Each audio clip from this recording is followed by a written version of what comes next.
नमस्कार शेतकरी मित्रांनो, कांदा उत्पादक शेतकरी बांधवांसाठी आजच्या क्षणाची सर्वात महत्त्वाची आणि मोठी बातमी. कांदा भाव संदर्भातील कांद्याच्या भावात वाढ होणार तर कधी होणार, किती होणार, कशामुळे होणार, काय महत्त्वाचे कारण, सविस्तर थोडक्यात संपूर्ण अपडेट बातमी आपण या व्हिडिओच्या माध्यमातून जाणून घेण्याचा प्रयत्न करावा.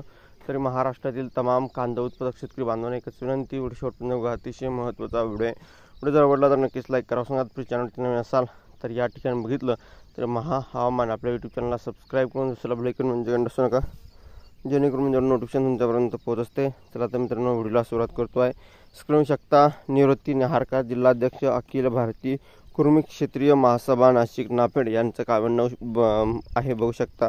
NCFच्या भ्रष्टाचारामुळे केंद्रीय कृषी मंत्र्यांनी सहकारी सोसायटीच्या नाफेड कांदा खरेदीसाठी पर्याय देणार, मात्र हे सरकार दिखाऊपणा करत आहे. अनेकांनी यात भ्रष्टाचार केला, त्यांनीच मोठ्या प्रमाणात आता ही कांदा खरेदी करून ठेवलेला आहे.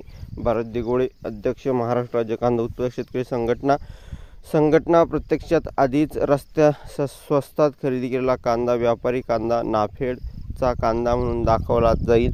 त्यामुळे पुन्हा शेकडो कोटीचा भ्रष्टाचार होईल. पारदर्शकता कांदा खरेदी करून घेणे ही केंद्र सरकार बरोबर राज्य सरकारची ही जबाबदारी आहे. कांदा हा बाजार समित्यामध्ये थेट लिलावातून खरेदी करावा तरच शेतकऱ्याकडून खरेदी झाली असे म्हणता येईल. आमदार दिलीप बनकर, सभापती, पिंपळगाव बसवंत. कृषी उत्पन्न बाजार समिती शिवार खरेदीमध्ये अनेक प्रकारचे गैरव्यवहार समोर आले आहे. ही कांदा खरेदी ही बाजार समितीच्या आवारात व्हावी. खासदार भास्कर वगैरे, लोकसभा सदस्य दिंडोरी. कांद्याची खरेदी ताबडतोब बाजार समित्यामध्ये करावी.